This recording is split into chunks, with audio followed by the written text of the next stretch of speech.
everybody, welcome to Let's Talk Physical Media. I am your host, John. This is the weekly show where we talk all news in the world of physical media. And this week, it was a pretty slow news week, if I'm being honest with you guys. But we did get some pretty big announcements and some pretty big rumors, so there's still plenty to talk about. And right out of the gate, this is a rumor that's popped up in the past, but it looks like it's finally going to be confirmed sometime soon, and that is that the Nightmare on Elm Street 4K Blu-ray collection will be coming. Now, the rumor that I had heard a couple months ago that it was going to only be a sequel collection and not include the original Nightmare on Elm Street 4K Blu-ray, which just recently came out from Warner Brothers.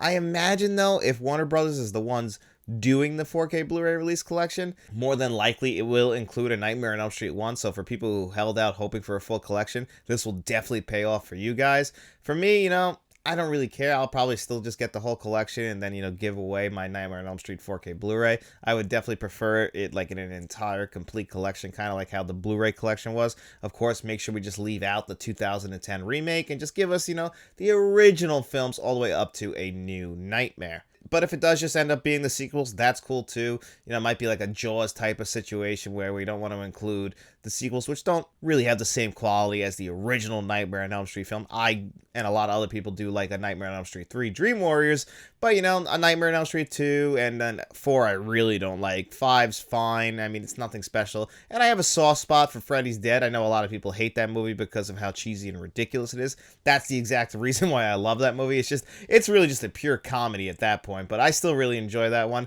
And then A New Nightmare, it's like a precursor to 1996's Scream. Everything Wes Craven would end up doing in 1996 with Scream, he was trying out, I think, in A New Nightmare in 1994. And that's a pretty good one.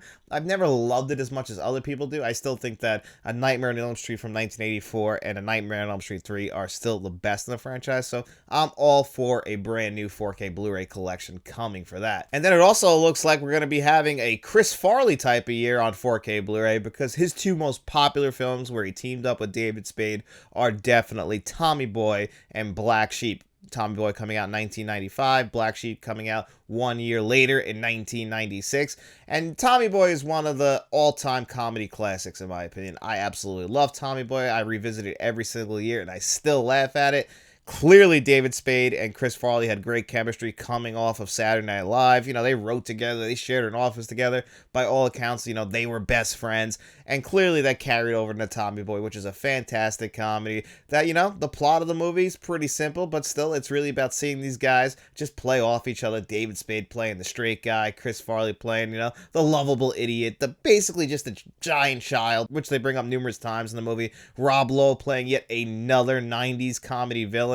He did this in Wayne's World, just kind of playing an asshole. He's good at it. Brothers don't shake. Brothers gotta hug. I just love Tommy Boy. Black Sheep, it's a really bad movie, honestly. It does have some funny moments in it, but I'll just really watch those clips online. Kino Lorber is going to be doing that 4K Blu-ray release, whereas Tommy Boy is going to be done directly by Paramount, and you're also going to get a 4K Steelbook with that. And it's funny because Paramount wanted to make Black Sheep because Tommy Boy underperformed the year before and they underpromoted it at Paramount, so they wanted to rush Black Sheep out and really capitalize on the comedy duo of David Spade and Chris Farley.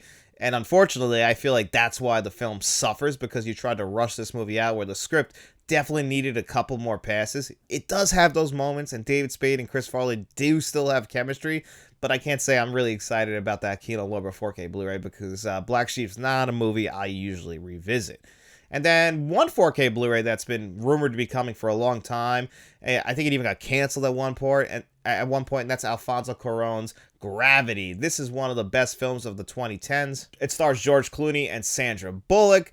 And the movie's just only 90 minutes long, but it's a 90-minute thriller, and the reason why people want this movie to come to 4K Blu-ray is just because of the beautiful visual and audio quality. We know this will transfer fantastically to the 4K Blu-ray, and apparently there's a listing for this.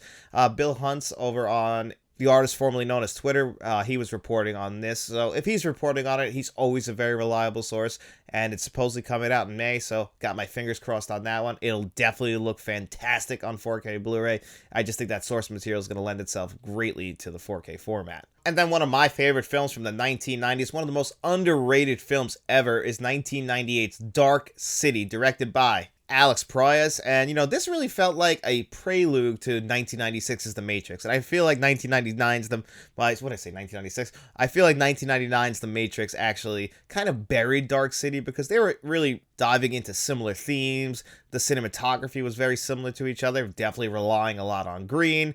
Both of them are total mindfucks. Obviously, The Matrix is a better film overall, but Dark City is still a great, great film. And if you haven't seen it, that's one you definitely have to run back to. And the Blu-ray that's out is actually pretty good. I personally like it. I think Dark City is just a beautiful looking movie in general. I'm not going to spoil that movie at all because it really does have quite a good twist in there. So if you haven't seen Dark City, just check it out. And this 4K Blu-ray that's supposedly coming, this will definitely be the way to check it out. As long as they don't screw this one up, it should be a beautiful looking movie.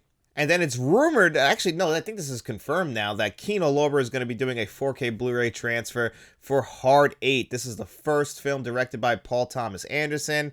This is the movie he did before Boogie Nights, which really broke him through to the mainstream. But this one stars Philip Baker Hall. Philip Seymour Hoffman also pops up in this movie, his first time teaming up with Paul Thomas Anderson. Obviously, they would have a great working relationship. When they get to The Master, I mean, that's one of Philip Seymour Hoffman's best performances. He always kind of just knew how to get the best out of him. Even if it was in a smaller role like Boogie Nights or Punch Drunk Love, he would still give just phenomenal scene-stealing performances. But it all started here in Hard 8, which is a low-budget indie film.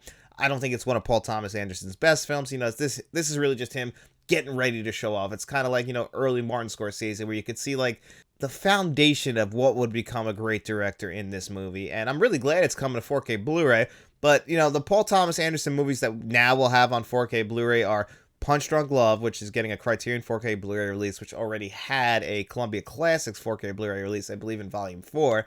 And then we also have Phantom Thread on 4K Blu-ray, which was, until Licorice Pizza, his most recent film. Licorice Pizza just came right to Blu-ray. And now Hard 8. So that's only 3 Paul Thomas Anderson movies on 4K Blu-ray. And for me, the top 3 Paul Thomas Anderson movies are Boogie Nights, The Master, and There Will Be Blood. And all 3 of those movies don't have 4K Blu-ray releases. I've heard rumors, like, sporadically about There Will Be Blood and Boogie Nights, but nothing really set in stone, and I'm not too sure when these movies will be finally coming to 4K Blu-ray. I'm hoping sometime soon. There Will Be Blood especially, I know, will look great on 4K Blu-ray, but Boogie Nights is by far my favorite Paul Thomas Anderson movie. I just love that movie. Been listening to a lot of Stan Bush lately because of the Kickboxer 4K Blu-ray, and, you got the touch! I just always think of Mark Wahlberg and John C. Reilly doing that song. Never really Stan Bush and, from the Transformers soundtrack. So I'm definitely really excited that Hard 8 is coming to 4K Blu-ray. I'm hoping, though, that this really does open the door to some of the big ticket 4K Blu-rays that we're hoping for from Paul Thomas Anderson. The Boogie Nights, The Masters, the Magnolias of the world. Those need to come to 4K Blu-ray. I'm glad Hard 8's coming. I'm glad Punch Drunk Love is coming, but I really want some of those heavy hitters. And then the last bit of news is that Blade, 1998's Blade, is going to be getting a 4K Steelbook release. This already has a 4K Blu-ray and I believe a 4K Steelbook release from the past. It's a fantastic 4K Blu-ray, so if you haven't picked this movie up yet and you've been holding out for a 4K Blu-ray release, this might be the way to go. And we should supposedly sometime this year be getting Guillermo del Toro's Blade 2 on 4K Blu-ray, which is almost as good as the original Blade, but the original Blade is still one of the greatest vampire movies ever and one of the most underrated superhero films ever. But anyway, guys, that's it as far as the news this week. There really, like I said, there was some great announcements, but, we didn't really get too much from the boutique labels other than Kino Lorber. So, not really too much, but still a good amount of stuff we got to talk about. And if you guys enjoyed the show, don't forget to hit that like button, hit that subscribe button, share this video if you could. We also have channel memberships, guys. So if you want to become a friend of the channel, a producer for the channel like John Doe Juggalo and Jed Eckert, you can do that. Or you can even become a channel director like Frank from Frank's Media and Reviews. And Mr. Smelly Potato. But if you got no money to throw away, guys, don't you worry about it all. I just really appreciate you guys checking out this video. I hope you enjoyed it. And if you did, get out in those streets, tell your friends about us, and then we'll be seeing you around.